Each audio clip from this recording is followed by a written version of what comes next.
Oi, gente, bem-vindas ao primeiro episódio da grande semana de Estilo de Matar. Pegue sua lata de óleo, engraxe suas engrenagens, porque hoje é a vez de Rebecca Stein brilhar. Rebecca foi introduzida em 2012 no filme Pesadelos de Monster High e no livro Monstro Amigas. Ela foi construída em algum momento do século XIX por um cientista louco chamado Hezekiah Stein. Em algum momento esse cientista sumiu, ele desapareceu, só que antes de ele sumir, ele deveria ter feito um ajuste na Rebecca, no relógio interno dela, e ele não fez. E esse defeito que ela tem, que não foi ajustado, faz com que ela chegue atrasada nos lugares, mesmo que ela não queira, porque ela tem esse problema com o relógio interno dela. Então esse defeito que ela tinha, né, de não conseguir chegar nos lugares a tempo por causa do relógio interno dela, que é quebrado e o pai dela não conseguiu consertar porque ela estava em uma cidade e ele estava noutra. E eles se desencontraram justamente por causa desse defeito, já que ela teria que pegar um trem para encontrar ele e ela não conseguiu pegar o trem a tempo, ela chegou na estação atrasada. E aí, nessa mesma noite, estava acontecendo um baile na casa do Drácula e o Hezekiah foi convidado, mas como ele não estava na cidade, a Rebecca, como filha dele, foi no lugar dele, né, para fazer espaço como a família Stein lá dentro desse baile. Ela foi acompanhada do Dr. Stein e da Sra. Stein, já que eles são grandes amigos de Hezekiah também, e ela não poderia ir sozinha, já que ela era muito nova. Chegando nesse baile, ela conheceu a Draculaura, que foi muito legal com ela, foi a primeira vez que ela viu a Draculaura. E também ela se perdeu do Dr. Stein e da mulher dele. E ela ficou lá andando no baile, assim, procurando se enturmar, até que ela chegou perto de um grupo de pessoas que estavam falando dela. E aí ela escutou um troll falando que ela nunca ia ser um monstro de verdade, porque ela era um pedaço de uma mistura de várias peças, ela era um robô, e que o doutor ainda tinha coragem de chamar ela de filha, que ela não era filha dele. Ela ficou muito triste, ela começou a achar que, meu Deus, todo mundo acha isso de mim, será que ninguém me aceita como monstro, será que ninguém me respeita? E aí ela sentiu a mão assim no ombro dela, que era o Dr. Stein e a mulher dele, então eles se reencontraram e o Dr. Stein deu um feixe no troll para ele se ligar. E a Rebecca se sentiu mais abraçada, já que, né, outras pessoas discordaram dele, concordaram que ela era sim um monstro de verdade. E aí, mais tarde, ela finalmente conheceu o Drácula veio até ela pedir desculpa, dizer que essa opinião não era compartilhada por todo mundo naquela sala, e aí ela ficou mais tranquila. Depois disso, a Rebecca iria pegar o trem para finalmente encontrar o pai dela, porém, um dragão entrou dentro do túnel do trem, no meio do trilho que o trem passa, e ia hibernar. E um dragão hibernando é uma estação inteira. Então eles fizeram o que? O pai dela disse, não, fica aí. Ela tava na casa de uma gárgula, que ela tá na casa dessa gárgula até hoje. O pai dela disse, não, fica aí, eu vou pra uma excursão. E aí o que aconteceu? Ela foi para o torneio de Roller Maze, aquele fatídico torneio em que os gárgulas trapacearam e ela foi quebrada na pista de patinação, né? E ela ficou perdida lá por séculos. Não tiveram coragem de tentar consertar ela por causa que eles não sabiam mexer nela, só quem sabia mexer era o pai dela. Então ela acabou ficando lá e o pai dela não veio consertar ela porque foi nessa excursão que ele desapareceu. Séculos depois, Gullia encontra as peças da Rebecca e finalmente monta ela de volta. Ela fica meio desnorteada, sem saber o que está acontecendo. A Gullia explica pra ela que ela foi desmontada no torneio e que ela ficou lá por séculos e que o pai dela não voltou dessa excursão desde então. E aí ela fica muito abalada, mas ela volta pra casa da gárgula que estava cuidando dela, que hoje em dia é professora de Monster High. E o diário da Básica meio que acaba aí. Agora a gente vai pro diário da SDCC. Rebecca nunca desistiu de procurar o pai dela, ela sempre tá pesquisando, a Gullia ajuda muito ela, então as duas vivem pesquisando sobre o pai dela. E outra pessoa que também ajuda ela é ninguém mais, ninguém menos que Cleo Denaille. Cleo Denaille também ajuda muito ela na pesquisa, porque ela se sente empática, né? Ela sente como é não ter um pai, porque a mãe dela também tá desaparecida, né? Ela nunca mais viu a mãe desde quando ela foi trancada na pirâmide. Se você não conhece a história da Cleo, assiste o Estilo de Matar dela, vai estar aqui ou vai estar na playlist, só entrar no meu canal e assistir a playlist Todos os Estilos de Matar. O pai da Rebecca, ele foi nessa excursão para encontrar uma raça perdida de monstros que supostamente foram eles que construíram as catacumbas embaixo de Monster High.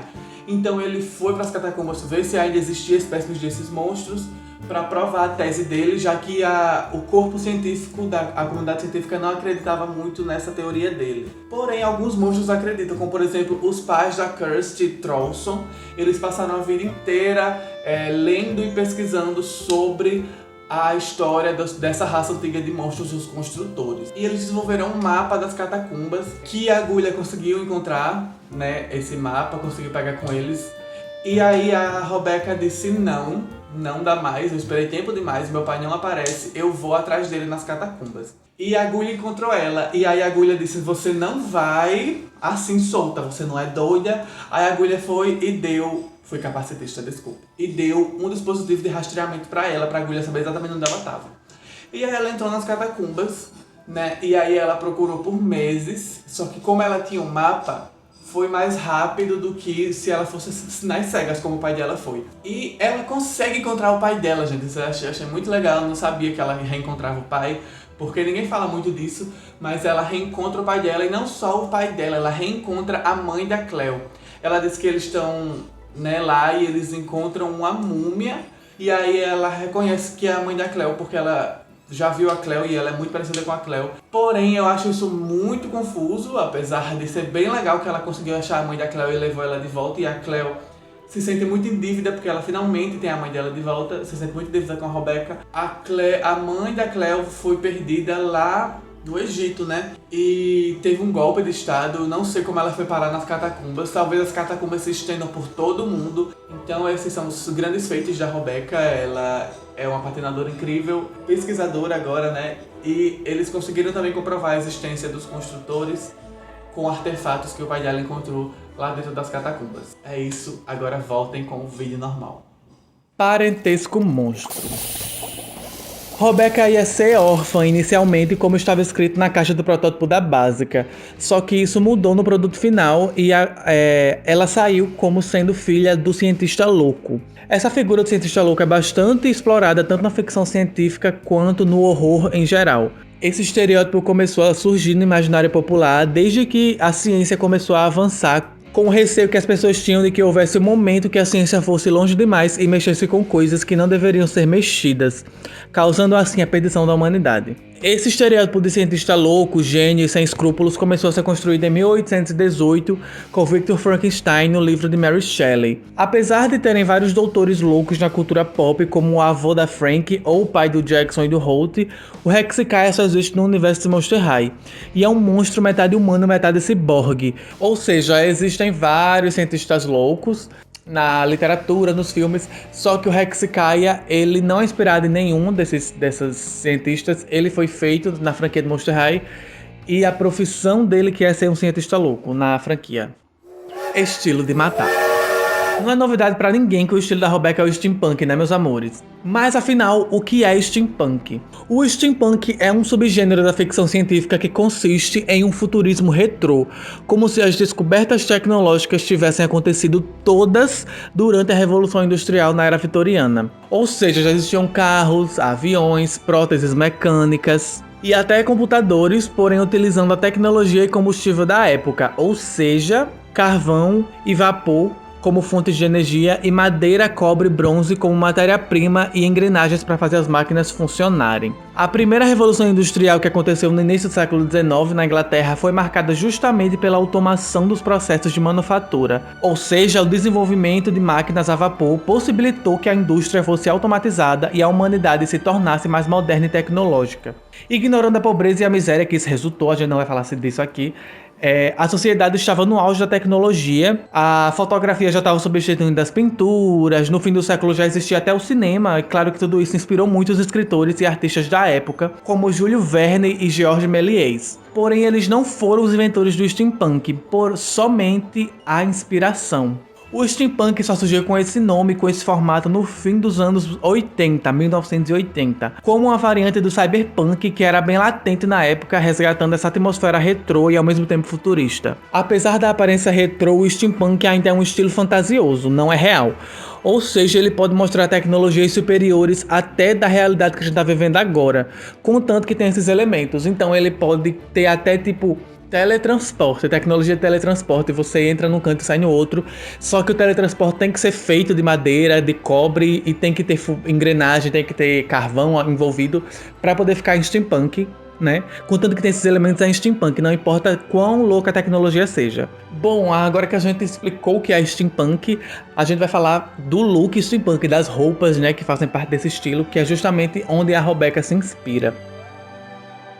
As referências de vestimento steampunk são diretamente a moda da era vitoriana, já que era a forma que as pessoas se vestiam no período histórico que inspira o steampunk. Porém, e um grande porém, é que não são os vestidos pomposos, muito menos os ternos rebuscados da elite que inspiram o estilo, e sim as roupas mais práticas usadas na jornada de trabalho, já que os personagens de steampunk geralmente precisam fazer manutenção nas máquinas, tipo engraxar uma engrenagem ou mexer em uma caldeira de água fervente, bobagem. Os elementos mais clássicos de um look steampunk são os coletes, as camisas de botão e calças com culotes. As saias longas e espartilhos à mostra também são muito bem-vindos, além da paleta de cores muito específica com tons terrosos, metais avermelhados e tons de azul e verde.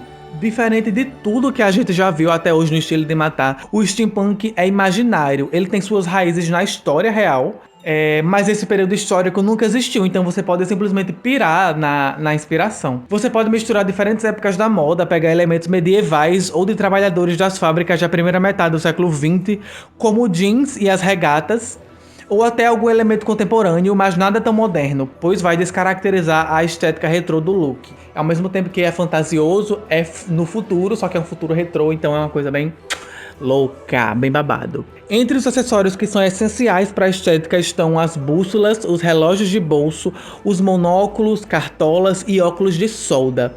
Elementos essenciais para um personagem que seja explorador, ou construtor, ou inventor, clássicos arquétipos do steampunk. Então, Robeca é até hoje, de todos os personagens que eu já analisei aqui nesse quadro, a mais fiel ao seu estilo, porque ele não é só a sua forma de vestir, mas a própria personagem, por ser um robô antigo, é uma figura steampunk por si só. Então, vai muito além da roupa. A própria personagem, a própria Robeca é steampunk, porque ela é um robô, que é uma coisa, né, entre aspas, do futuro.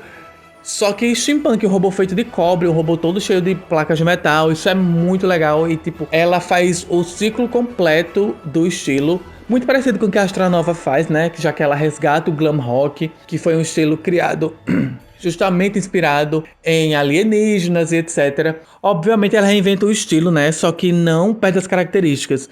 Ela soma esse estilo, essas referências com a base gótica do Monster High e eleva o estilo e consegue enriquecê-lo ainda mais, sendo uma grande referência se você estiver procurando inspiração para uma personagem steampunk, desde a história dela até a forma de se vestir. E vamos combinar, né, que Robeca tá pau a pau com as Denial para ver quem tem os melhores sapatos, porque para mim tá de igual para igual.